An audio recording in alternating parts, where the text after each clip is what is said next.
우리 모두 주님과 함께 영원히 살게 될 줄 믿습니다. 아직까지는 날씨가 좀 뜨겁지만 가만히 보니까요, 요 남산 자락에 은행잎들이 약간 색깔이 변하는 게 보이더라고요. 이제 조만간 가을이 오겠구나 하는 생각이 들었습니다.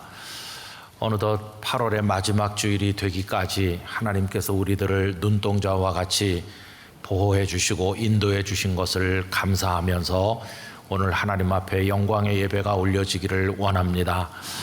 우리 성도님들, 또 우리 교회를 방문하신 분들, 또 연약한 중에 영상으로 참여하는 모든 이들에게 하나님의 은혜가 함께 하시기를 간절히 기원합니다.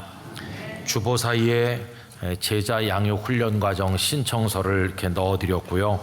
또 부스에 가시면 주보에는 넣어드리 못했지만 우리 교회 전 부서가 하고 있는 훈련 프로그램이 이렇게 앞과 뒤로 빼곡하게 정리 요약된 이런 브로셔를 받으시게 될 것입니다. 이거 집에 가셔서 공부해 보시면 내가 어떤 모임에 언제 가서 내 믿음의 성장을 위해 훈련받을 수 있겠구나 하는 거 아실 수 있으니까 여러분들이 꼭 그렇게 참여해 주시기 바라고, 또 오늘은 특별히 사회봉사의 날로 우리가 지키는 주일이기도 합니다. 이웃을 사랑하는 것에 관해서 생각하시고 또 여러분들의 참여가 있으시기를 부탁드립니다. 오늘 읽은 이 본 말씀은 지난 8월 17일 토요일 날 새벽기도 시간에 나눴던 말씀인데요. 그날 새벽에 시간이 좀 부족하기 때문에 주일 낮에 한 번 더 말씀을 나누겠노라고 했던 본문입니다. 그래서 오늘 예레미야 애가서 말씀을 읽었는데 오늘 말씀을 나사로 이야기에서 시작을 해보려고 합니다. 예수님께서는 이 땅에 메시아로 사시는 동안에 죽었던 사람 3명을 살리셨는데 그 중에 한 사람이 베다니의 마르다와 마리아의 오라비인 나사로입니다. 그런데 나사로를 살리는 대목을 읽어보면 좀 이상한 말씀이 하나 있는데 그건 예수님께서 우셨다는 말씀입니다. 요한복음 11장 35절에 보면 예수께서 눈물을 흘리시더라고 되어 있습니다. 아니, 사람이 죽었으니까 우시는 거지, 그게 자연스러운 건데 왜 이상하다고 하나, 이런 생각을 하실 분도 계실 겁니다. 그게 이상하다는 건 이런 이유입니다. 오라비가 죽었는데 마르다와 마리아가 할 수 있는 게 뭐 있나요? 아무것도 없죠. 그러니까 인간들은 사랑하는 이를 떠나보내면서 무능함과 연약함 속에서 울 수밖에 없는 것이죠. 우리도 사랑하는 분들을 보내면서 울지 않습니까? 슬프게. 그런데 예수님께서는 우리와 다르시다고 하는 겁니다. 그분은 생명이시고 그분은 전능하셔서 죽은 자를 살려내시는 분이시지 않습니까? 그러니까 다른 사람들은 울고 있더라도 예수님은 우시면 안 될 것 같죠. 오히려 우는 사람들의 눈물을 닦아주시면서 마리아 마르다 울지 마라, 내가 너희 오라비를 곧 살려준단다, 울지 말래도, 이렇게 하셨어야 될 것 같은데 예수님께서는 무덤 앞에서 그녀들과 함께 우셨다는 겁니다. 생명이신 주님께서 왜 무덤 앞에서 우시는지 그게 참 이상하게 여겨진다는 겁니다. 울지 않으셔도 될 주님은 왜 우셨나? 이게 오늘 이 시간에 생각해 보려고 하는 문제 제기입니다. 여러분, 여기서 우리는 예수님과 우리가 다르다는 것을 생각하게 되는데, 만약에 우리가 예수님의 입장에 있었더라면 우리는 어떻게 했을까요? 우리는 나사로를 곧바로 살려냈을 겁니다. 울지 말라고 하면서. 그래서 나사로의 죽음이 가져온 슬픔으로부터 곧바로 나사로가 살아남으로써 가져오는 기쁨으로 우린 직행했을 겁니다. 그런데 예수님께서는 그렇게 하지 않으시고 나사로가 죽음으로 가져와진 이 슬픔에 계속 머물러 계시면서 그녀들과 함께 우는 시간을 그 중간에 가지셨다는 겁니다. 그래서 그 여인들과 함께 울고 난 다음에 나사로를 살려내신 거죠. 아니, 그렇게 하시면 이 오라비가 죽은 슬픔이 더 오랫동안 연장되는 게 아닌가. 곧바로 살려내시면 슬픔이 사라질 텐데 왜 슬픔과 고통이 이어져 나가도록 예수님은 그들과 같이 우셨을까 하는 생각을 가지게 되는 것입니다. 그런데 여러분, 여기 바로 정말 깊은 주님의 뜻이 있다는 것을 깨닫게 되는 것이죠. 그게 뭐냐 하면요, 예수님은 죽은 나사로가 살아나는 은혜도 그 여인들에게 주시지만 그거보다 훨씬 더 큰 은혜를 주시려고 했던 것입니다. 훨씬 더 큰 은혜가 뭐냐 하면 생명이신, 사랑이신 예수님 당신 자신을 그 여인들에게 주시려고 했다는 것이에요. 여러분, 이게 금방 잘 이해가 안 되실 수 있습니다. 그래서 제가 예를 하나 들어보려고 합니다. 초등학교 다니는 아들 녀석이 막 엄마를 부르며 뛰어 들어옵니다. 엄마, 엄마, 배가 너무 고파. 그러면 엄마가 할 수 있는 일이 뭐가 있을까요? 돈을 좀 주면서 옆에 편의점에 가서 삼각김밥 사 먹어, 이렇게 할 수 있죠. 김밥이 동그란 거밖에 없는 줄 아셨던 분들은 오늘 삼각형도 있다는 것을 맛보시기를 바랍니다. 허기가 굉장히 질 때 삼각김밥이 괜찮거든요. 엄마가 그렇게 할 수도 있잖아요. 그런데 엄마는 그렇게 안 하고 손 좀 씻고 와, 그리고 좀 기다려. 아니, 배가 고프다고 하는데 엄마는 기다리라고 하는 겁니다. 그러면서 쌀 씻어 밥 안 치고 반찬 만들고 국을 끓이는데 1시간 이상 기다려야 되는 거죠. 아니, 엄마는 삼각김밥 사 먹게 하면 금방 배고픔이 해결될 건데 왜 배고픔의 고통을 이어나가면서 기다리게 하는지 참 엄마 이상해, 이렇게 생각 들지만 왜 그렇게 할까요? 그거 엄마니까 그렇게 하는 겁니다. 엄마니까. 엄마는 편의점 주인하고 다르거든요. 편의점 주인은 돈 주면서 삼각김밥 주세요, 그러면 주문 끝나요. 그걸로 끝입니다. 그러나 엄마는 생각이 다른 거죠. 엄마는 배고픈 아들의 배가 불려지도록 먹을 걸 주는 것만이 목적이 아니고 엄마는 그 아이를 옆에 두고 같이 기다리고 밥이 익어가는 시간을 통해서 그 아이로 하여금 날 사랑하고 밥을 지어주는 엄마가 있구나 하는 것을 알게 하는 것이에요. 다시 말하면 어머니는 그 어머니의 마음에 있는 아들에 대한 사랑을 주길 원하고, 더 궁극적으로 말하면 엄마 자신을 아들에게 주기를 원한다는 것이에요. 아들 녀석이 손 씻고 와서 배고파 이렇게 하면 좀 앉아 있어 이렇게 합니다. 너 엄마 밥하는 거 정말 오래간만에 보지? 아닌 게 아니라 다 차려놓은 다음에 와서 밥만 낼름 먹고 가곤 했는데, 그날은 엄마 옆에 앉아서 엄마가 밥을 짓는 걸 보는 거예요. 기다리면서 배고픔을 참고 이제 그 시간에 엄마와 아들이 대화를 시작하는 겁니다. 엄마는 참 기뻐. 우리 아들이 이렇게 튼튼하고 씩씩해서 열심히 뛰어다니고 배가 고프다고 하니까 너무 감사하네. 언제든지 엄마가 맛있는 밥을 줄게. 이렇게 하면서 엄마가 얘기하죠. 세상에는 배고픈 사람이 많단다. 배만 고픈 게 아니야. 밥을 해줄 엄마도 없는 애들이 얼마나 많은지 몰라. 너는 하나님 앞에 감사해야 돼. 아들 녀석이 고개를 끄덕끄덕합니다. 너 엄마가 이렇게 기도하는 거 알지? 잘 자라서 이 세상에 배고프고 불쌍한 사람, 많은 사람을 도와주는 멋있는 사람 되게 해달라고 엄마가 너 위해서 매일 기도하는 거 알지? 알지 그럼. 그러면서 이 아들 녀석이 말합니다. 나 불쌍한 사람 많이 도울 거야. 그러니까 빨리 밥 줘. 그럽니다. 그렇게 두런두런 얘기를 하는 동안에 이제 밥상이 차려지는 거예요. 여러분, 그러면 그 아들이 배가 부르다 하는 걸 느끼는 순간이 언제일까요? 밥을 떠서 입으로 넣는 그 순간일까요? 물론 밥을 먹음으로 위장을 채울 수 있어요. 그런데 또 하나의 위장이 있는 거죠. 그게 뭐냐 하면 날 사랑하는 엄마가 있구나. 엄마는 언제든지 귀찮다고 하지 않고 이렇게 맛있는 밥을 지어주는구나 하면서 엄마의 사랑을 먹음으로 이 아이의 영혼이 벌써 행복으로 배불러지고 있다고 하는 것이에요. 이 엄마와 아들이 언제 가까워질까요? 돈 주면서 삼각김밥 사 먹어라. 그때 어머니와 아들이 가까워질까요? 아닙니다.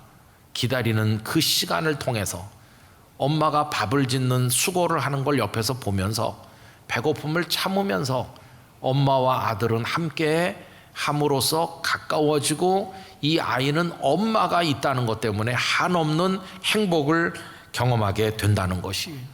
그래서 여러분, 삼각김밥보다 엄마 밥이 훨씬 위대한 이유가 바로 거기에 있는 거예요. 오늘부터 밥을 해주시기 바랍니다.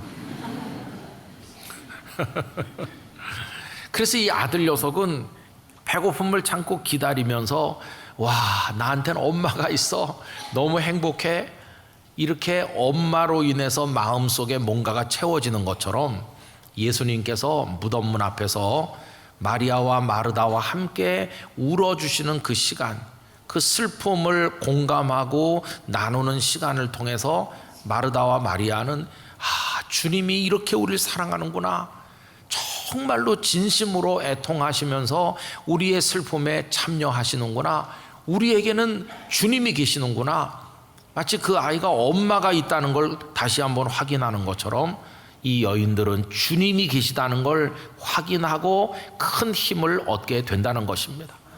여러분, 주님께서 여인들과 공감하는 모습이 요한복음 11장 33절에 나옵니다. 예수께서 그가 우는 것과 또 함께 온 유대인들이 우는 것을 보시고 심령의 비통이 여기시고 불쌍히 여기사. 주님의 아파하는 마음이 이 여인들 속으로 스며들어가고 이 여인들은 주님이 사랑하신다는 걸 마음속으로 느끼면서 슬픔 속에서도 힘을 얻게 되는 것이죠. 이런 감정의 소통과 공감은 편의점 주인은 가지지 못하는 거예요. 편의점 주인은 돈 내면 그냥 삼각김밥 주문 끝나요. 아무런 감정의 교류가 없어요.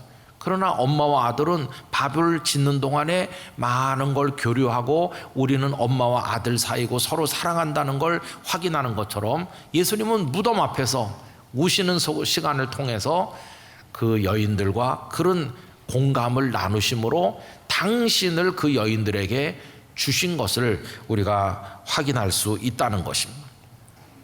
여러분, 이런 걸 가리켜서 뭐라고 하느냐 하면 위로라고 하는 것입니다. 예수님께서 말씀하신 8복, 8가지 복 가운데 두 번째 복이 위로받는 복이죠.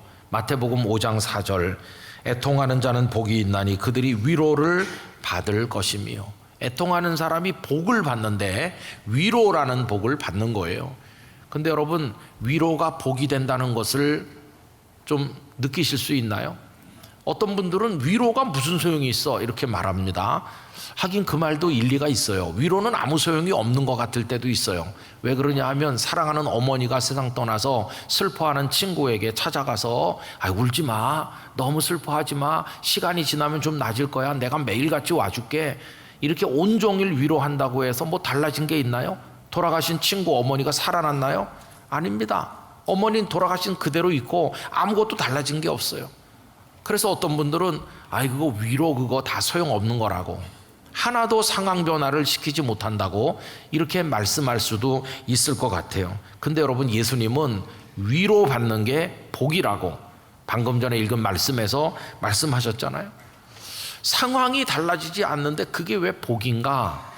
여러분, 전에도 한두 번 말씀드린 것처럼 이 얘기를 또 해보면, 아기를 잃은 젊은 엄마가 있어요. 목사님과 성도들이 가서 온종일 위로하는 거죠. 여러 가지 말로 예배 드리면서 하나님께서 또 다른 아기를 주지 않겠느냐 뭐 여러 얘기를 하는데 이 엄마는 계속 울면서 슬퍼해요. 그래서 이 목사님이 어떻게 할 수가 없는 거예요.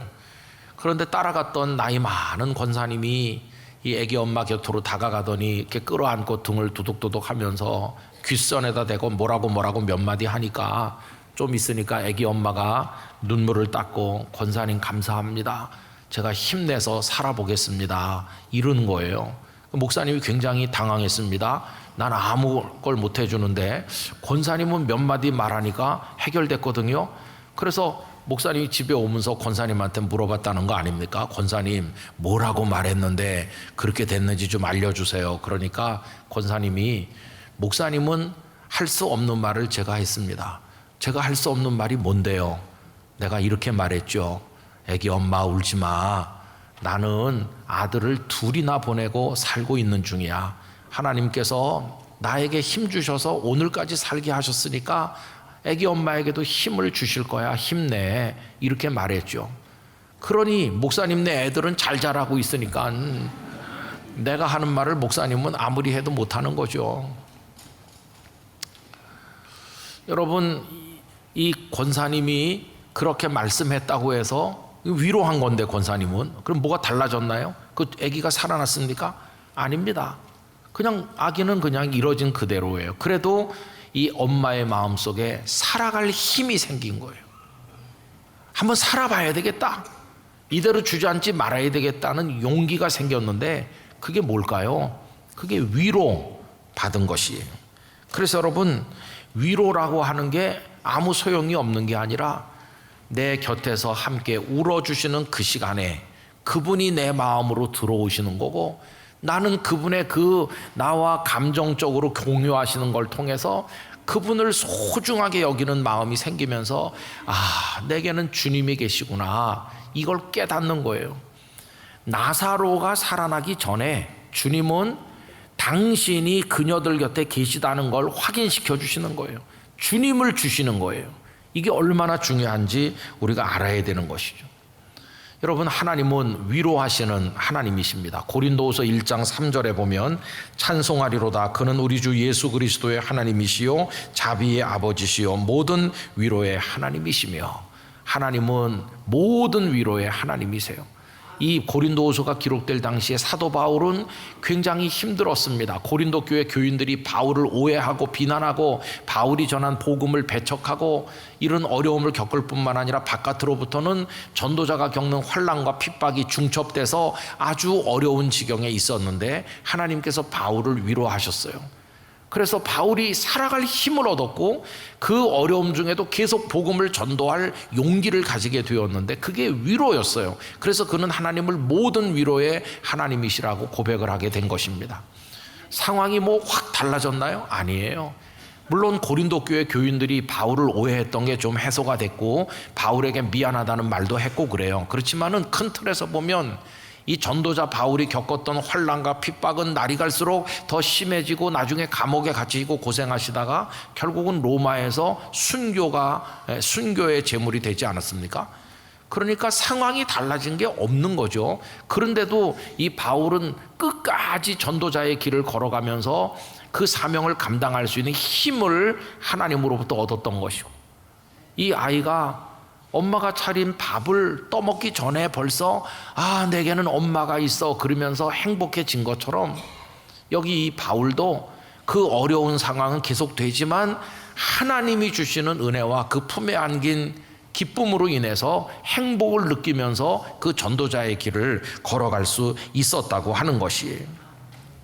여러분, 바울은 이렇게 하나님의 위로를 받았을 뿐만 아니라 위로를 받았기 때문에 또 남을 위로해 줄 수도 있었어요. 고린도후서 1장 4절에 보면요, 우리의 모든 환난 중에서 우리를 위로하사 우리로 하여금 하나님께 받는 위로로서 모든 환난 중에 있는 자들을 능히 위로하게 하시는 이시로다. 내가 하나님이 내 곁에 계심을 알고 힘을 얻었기 때문에 그 힘으로 또 어려움 당하는 다른 사람을 위로해 줄 수 있다. 바울은 그런 삶을 살아가신 거죠. 그러므로 여러분, 괴롭고 힘들고 상황이 어려워서 내 눈에 눈물이 비오듯이 흐르는 그 시간에 옆에 주님이 서 계셔서 내가 흘리는 눈물보다 더 많은 눈물을 흘리면서 내 안으로 들어오고 계시다는 사실을 깨닫게 되시기를 바라는 것입니다. 그 시간에 주님은 당신을 우리에게 주시는 것이고, 나는 그 주님을 영접하면서 주님 속으로 들어가는 것이고, 주님과 우리 사이의 연합과 하나됨의 역사가 이루어진다는 걸 기억하시기를 바라는 것입니다. 여러분, 오늘 읽은 예레미야 애가서로 잠깐 돌아가 보면요, 이 말씀은 남왕국 유다가 멸망하는 현장을 지켜보던 예레미야의 눈물의 기도요, 탄식의 기도죠. 예레미야 애가잖아요. 그러면 예레미야는 한 나라가 무너지는 과정을 수십 년을 지켜보면서 도대체 그 어려움을 어떻게 견뎌냈나 이렇게 물어본다면, 예레미야는 하나님이 곁에 계시다는 걸 깨닫고 하나님의 위로를 받는 법을 터득했기 때문에 그 속에서 견디면서 예언자의 길을 끝까지 걸어갈 수 있었던 것입니다. 여러분, 오늘 본문 말씀 19절에서 23절을 우리 화면을 보면서 다 같이 읽어보도록 합시다. 내 고초와 재난 곧 쑥과 담즙을 기억하소서. 내 마음이 그것을 기억하고 내가 낙심이 되오나 이것을 내가 내 마음에 담아두었더니 그것이 오히려 나의 소망이 되었사옴은 여호와의 인자와 긍휼이 무궁하심으로 우리가 진멸되지 아니함이니이다. 이것들이 아침마다 새로우니 주의 성실하심이 크시도소이다. 아멘. 그 고초와 재난이 얼마나 쓴지 쑥과 담즙 같다고 얘기했어요. 그래서 견디기가 너무 어려워요. 그런데 예레미야는 이 쑥과 담즙 같은 고난과 그 재난 어려움을 가슴속에 담아두었다. 슬프다. 나라가 무너지다니. 괴롭다. 이렇게 가슴속에 묻고 있었는데 계속 그것만 있는 게 아니었어요. 이렇게 묻고 있었더니 이 죽은 땅과 같은 그 슬픔의 땅에서 놀랍게도 새싹이 돋아 나왔는데 그게 소망이라는 싹이 돋아 나온 거예요. 여러분 21절을 제가 다시 읽어보면요, 이것을 내가 내 마음에 담아두었더니, 그 괴로움을 마음 깊이 담아두고 울고 있었는데 그게 오히려 나의 소망이 되었다고. 소망이라는 싹이 돋아 나오는 거예요. 소망이 뭡니까? 아무런 상황의 변화는 없지만 살 수 있어, 견딜 수 있어, 내일을 바라보며 한번 해볼 거야, 이런 용기가 생긴 거, 그게 소망이 아니겠어요? 근데 어떻게 그런 소망이 그 속에 생겼습니까? 그 쑥과 담즙 같은 걸 가슴에 품고 있으면서도 하나님을 향한 기대를 버리지 않았더니 그 소망이 생긴 거예요. 여호와의 인자와 긍휼이 무궁하시다. 이 은혜가 아침마다 새롭다고 얘기했어요.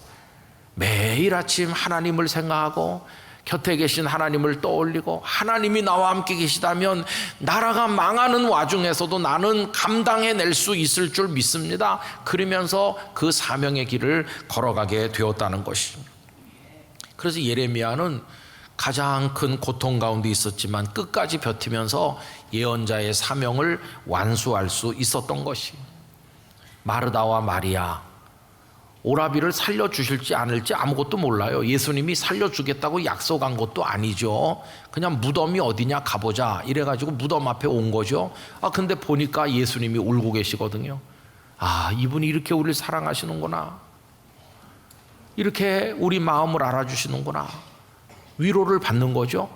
아직 오라비가 살아나지 않았지만 이미 그것만으로도 마르다와 마리아는 버티면서 살아갈 수 있는 용기가 생겼습니다. 주님의 그 눈물로 이미 우리에게 힘을 주셨습니다. 이런 고백을 할 수 있는 사람들이 되었다는 것입니다. 여러분, 그게 주님의 위로인 것이에요. 그래서 그 다음 장인 요한복음 12장에 가보면 마리아가 그 옥합을 깨뜨려서 향유, 아끼던 향유를 예수님께 그냥 다 부어드리는 장면이 나오잖아요. 헌신의 여성이 됐는데 그 어떻게 그렇게 할 수 있게 됐냐?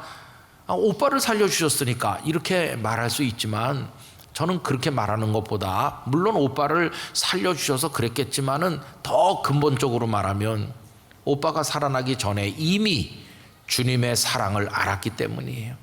설령 나사로가 살아나지 않았다 할지라도 마리아는 향유를 주님께 드리는 여인이 되었으리라고 생각을 하는 것입니다. 이게 하나님의 사람으로 성숙해가는 모습인 것을 알 수 있잖아요. 여러분, 성도가 언제 그리스도의 사람으로 성숙해지는 걸까요? 엄마가 차려놓은 밥을 떠 먹을 때일까요? 오라비가 살아서 무덤문 밖으로 나오는 그때일까요? 아닙니다. 저는 그런 일이 일어나기 그 전에 배고픔을 참고 엄마 옆에서 기다리면서 엄마와 도란도란 얘기를 나누는 그 시간에 이 아이는 엄마로 인한 행복을 벌써 얻는 것이고, 무덤문이 열리기 전에 이미 마르다와 마리아는 우리에게는 주님이 계시구나 하는 큰 위로와 기쁨과 용기가 생기는 것이에요. 성도는 고난 중에서 이미 성숙한다 하는 걸 알 수 있어요. 여러분, 욥기를 보시면 1장부터 42장까지 있는데 그 중에서 3장부터 41장까지가 욥의 독백과 친구들과의 대화며 긴 고통의 이야기거든요. 근데 그 긴 고통의 이야기가 나누어지는 그 시간을 통해서 욥은 하나님이 누구신지를 알게 되고 자신이 어떤 존재며 하나님이 얼마나 자기를 사랑하시는지를 거기서 깨닫는 거예요. 이미 그 깊은 고통 속에서 욥은 성숙해가고 있음을 우리가 욥기를 읽으면서 깨닫는 거 아닙니까? 성도는 바로 그 시간에 성숙하는 겁니다.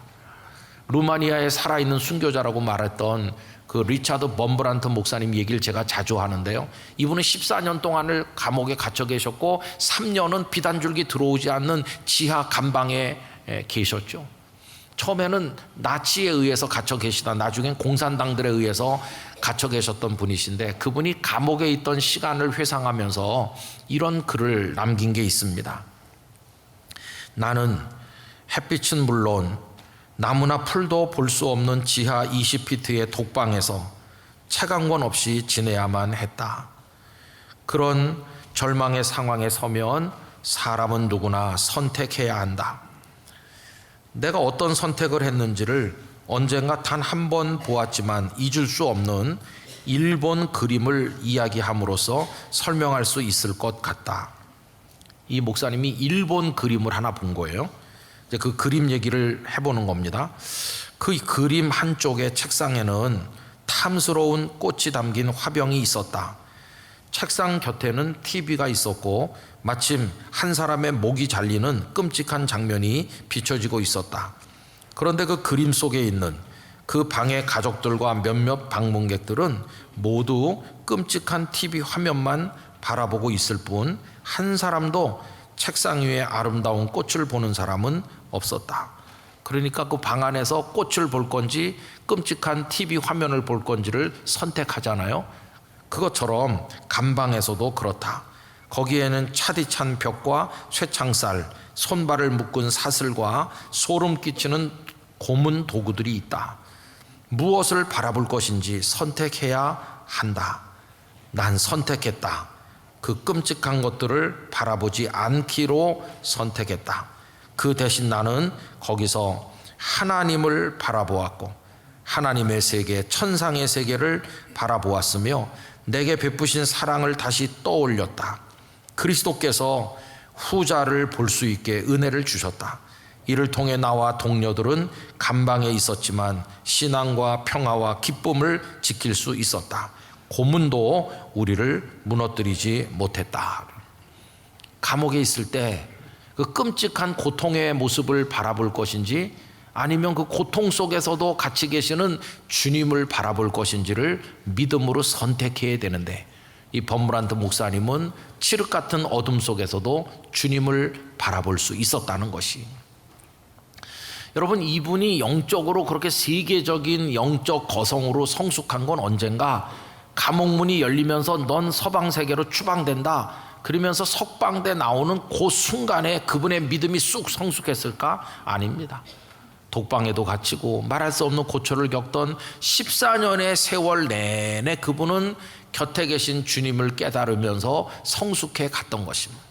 14년 동안 주님은 그 목사님 곁에 있었고 목사님을 위해 울었고 목사님의 영혼 속으로 들어가시면서 나 여기 있다 이렇게 말씀하셨고 목사님은 그걸 깨닫고 주님을 영접했고, 그래서 석방되는 그 순간에 성숙한 게 아니라 14년 동안 계속 은혜를 부어주시면서 계속 그분의 영혼은 성숙해 갔다는 것을 알 수 있고, 그래서 나중엔 어느 정도 성숙했냐 하면 영원히 감옥의 문이 열리지 않아도 나는 당신을 배신하지 않고 당신과 함께 여기 머물러도 얼마든지 행복합니다 라고 말할 만큼 성숙한 것이었어요. 여러분, 우리 그리스도인들이 언제 성숙하나?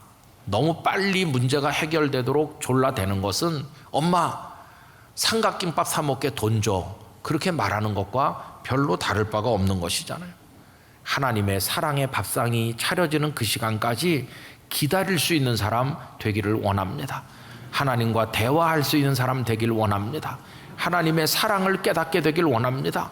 하나님이 우리 안에 들어오시는 것을 느낄 수 있길 원합니다. 하나님과 연합되기를 간절히 원합니다. 그러려면 하나님을 바라보고 또 바라보고 구해야 되는 것이죠.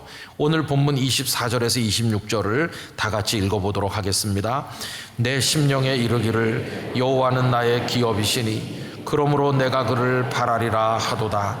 기다리는 자들에게나 구하는 영혼들에게 여호와는 선하시도다. 사람이 여호와의 구원을 바라고 잠잠히 기다림이 좋도다. 아멘. 하나님을 바라시고 기다리시고 구하시기를 바라는 것입니다. 아직 밥이 채 익지 않아서 기다려야 되지만, 무덤 문이 열려서 오라비가 나온 건 아니지만, 아직 감방문이 열려서 석방된다는 말을 들은 건 아니지만, 그 고통의 시간에도 내 주님 내 옆에서 나와 같이 울고 계시고 그분 당신을 나에게 주시는구나. 여러분, 이거 깨닫는 게 왜 중요한가 하면요, 언젠가 인생의 마지막에 가면은 주님밖에 남는 분이 없거든요. 다시 건강하게 되는 것도 아니고, 다시 돈을 벌어서 사업을 할 것도 아니고, 생명이 마지막에 도달하면 결국 주님을 모신 사람이 승리하는 것이거든요. 주님은 그 당신 자신을 우리에게 주시려고 하는 것이. 저는 우리 영락의 성도들과 오늘 함께하는 모든 분들이 그 은혜를 얻으시길 바랍니다. 지금 무덤문 앞에 서 있는 시간일 수도 있어요. 지금 주님과 함께 우는 시간일 수도 있어요. 그러나 거기서 새 힘을 얻으시기를 바랍니다. 주님이 내 고통 아시겠어? 그럼요. 주님은 모든 고통을 모르시는 게 없고 공감하지 못하는 게 없으신 게, 고통 중에 고통이 십자가에 달려서 그 몸이 찢기는 고통을 겪으셨고, 생명의 주인께서 그 무덤에 죽은 모습으로 누워있기를 다 해보셨기 때문에 우리의 모든 고통을 이해하시고 공감하시는 주님인 것이, 그 주님이 나의 주님이시다. 여러분, 이렇게 하면서 주님을 바라보실 수 있기를 간절히 바랍니다. 그렇게 주님 바라보면서 살다 보면 어느 날 철커덩 하면서 감옥문이 열리기도 하고 무덤문이 열리기도 하고 놀라운 역사가 우리에게 다가오게 될 때 하나님을 더 높이 찬송하게 될 것입니다. 세상 끝까지 그 주님으로 인해 살아갈 수 있게 되기를 간절히 기원합니다. 기도하겠습니다. 존귀하신 아버지 하나님, 아직 무덤문이 열리지 않았을 때, 아직 밥이 다 완성되지 않았을 때일지라도, 기다리는 시간일지라도, 고통이 이어지는 시간일지라도 우리 주님으로 인하여 살 힘을 얻고 일어설 힘을 얻고 감사를 고백할 수 있는 하나님의 사람 되게 하여 주옵소서. 예수님의 이름으로 기도하옵나이다. 아멘.